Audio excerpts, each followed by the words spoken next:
back with Richard Reviews. Today we're reviewing a book for richardreviews.com/Griffin Chestnut here on YouTube. This is Richard's personal YouTube page where he's able to upload and give short reviews on the content at hand. Today's book that Richard will be reviewing for us is titled Behave, The Biology of Humans at Our Best and Worst by Robert N. Sapolsky. This is a New York Times bestseller, and it is praised by David D. Parish from the Wall Street Journal, claiming that, in no exaggeration, Behave is one of the best nonfiction books he has ever read. This is from Penguin House Publishing Company, and it is an official Robert M. Sapolsky piece. Richard obtained this piece in 2014, and he was able to read it in its entirety because it is a pretty large piece. The piece is pretty big. It's a pretty massive piece, and Richard is here, and he's going to review it for us. Richard was able to read the entire piece in that year of 2014, and because he did so, he is giving us these giant bellies, as big as kilometers, within these beautiful sand skyscrapers where you're going to have a lot of luck and dramatic music, where you can ultimately pillow down on this beautiful remnants of what makes a human being, all for very good reason. And this will bring into some centrifugal force that ultimately led into the United States, which had a problem between the Soviet Union in the 1950s when they launched Sputnik in the outer space around October. Around that time, the human beings have thus been intercontinental ballistic missiles, or ICBMs, and they've delivered nuclear warheads from the U.S. East Coastal Service to about 30 minutes in approximation, destroying Washington, D.C. and New York City. So, facing this threat, of course, the United States had to come up with their own space location, which ultimately turned into a space weapon. And this is how we get this beautiful piece that we have in front of us today. Theoretically, it's a conglomerate essay on psychology and a little philosophy, and pieces in space, which bring in a beautiful secular notion into what you could do if you fabricated it at any time in, let's say, a 15-minute window. So that would ultimately release anything into the atmosphere, and it could strike a target within minutes. A beautiful potion and a beautiful nip, and the nip is triangular because it slows down. We're going to take a look at the piece in its entirety. Since this is Richard's piece, we're going to keep it in its best condition. This is Richard's piece, the Premium Selectors Edition. This is the Kringular and the Atrocious Nitpicks Scoundrel. As you can tell, Richard keeps his pieces in very good condition.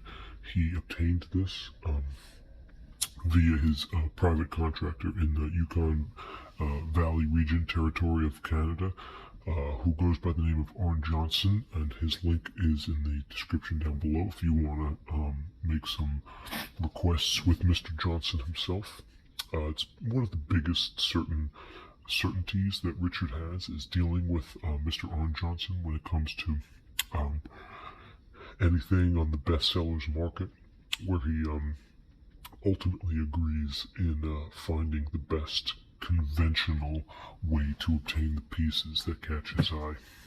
Robert M. Sapolsky is a notorious Big Bird standard, and Richard has not only been a fan of Mr. Robert M. Sapolsky for quite some time, but he has been a fan of his work in the Sahara Desert when he's working with baboons and monkeys and transformers in the like. In Interrogated Broadcast System Service on Base Defenses, he wrote in his thesis, and I quote, "I do not follow, I resist." A beautiful memoir from Mr. Robert M. Sapolsky. Richard is not only infatuated, enthralled, and an admirer of him, but a very big fan, to say the least. Now, as you can tell from the cover, this is your basic Robert M. Sapolsky piece. Richard has read a few of his pieces, not his entire bibliography, but he has read Why Zebras Don't Get Ulcers and other books of the life, managing stress, continuity, abortion, birth rate, and of course the exaggeration of the birth of linguistic termipodes in a graveyard with a stench bio and a smelly reservoir. Beautiful work. He has done nothing but beautiful work. And we're going to take a look at the piece now. The piece is in very good condition, like we said. It is a big piece, as you can tell. It's a magnum piece, magnum opus, and on the bottom here we do have some dentage, which is hard to tell, but it is there. Other than that, the piece is in very good condition. As we check the bottom here, good page count, good cream.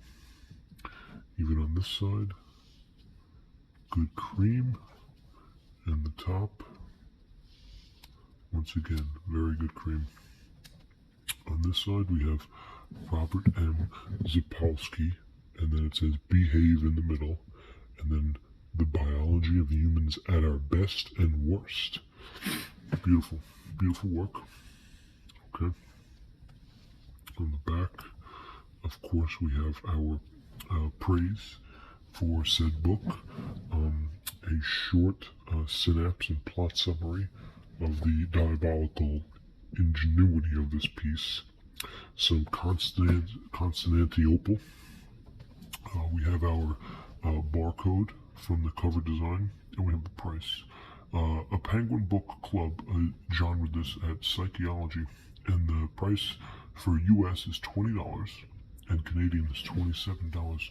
So this fits in perfectly with Richard's whole dynamic about the price quality, considering the fact that he doesn't pay more than $20 per piece. This fits perfectly in that little window that he's willing to shuffle out, and he can shuffle with the window and still have the same amount of castration. So most notably, Richard once again has magnified his solution. He has Kris Kringled his way out of the bowling alley, and he superbly made a change in the center of the GPS helicopter. And this is a protocol to line up different squares where you can do a beautiful test about 500 meters, and ultimately you have a shot. And with this shot, there's going to be a lot of dramatic music, a lot of conglomerate essays, and a lot of beautiful thinking. But this is a big piece, a magnum scientific thesis on the human biology of how humans behave. Richard admired this book. He read it twice, and he felt the need to start reading it a third time. So after he finishes Infinite Jest by David Foster Wallace and The Idiot by Fyodor Dostoevsky, he's going to start this again for the third time because he's that much of a fan of Mr. Pulowski. So inside, let's take a look, a little gander on the prairie, if you will. And we're going to get the real niche of it, and it's a beautiful niche. We can get like a full stamina of the book at hand. Yeah, he does a lot of work in the schematics point of view, which is hard to tell, but it's very much associated with the science piece that this has become. Okay, since we're at the back, we might as well get a page count. So right here we have 777. So it's a pretty lucky number. So we can confidently say, and fairly say that Robert M. Sapolsky has put out a piece titled Behave that is 796 pages long, a beautiful magnum opus, basically covering the biology of humans at our best and worst. So we're going to wrap it up with that this is officially Richard's review. We hope you enjoy it. We hope you agree with him that he gives this piece 2 thumbs up. 2 thumbs up all the way up for Behave. As you can tell, Richard is a huge fan of this piece. We hope you continue to embrace Richard's reviews, and we hope you continue to select his findings. And if you have any recommendations for Richard to review next, please leave it in the comment section below. That's it for Richard Reviews. This is Robert M. Sapolsky's Behave, the Biology of Humans at Our Best and Worst by Richard Reviews.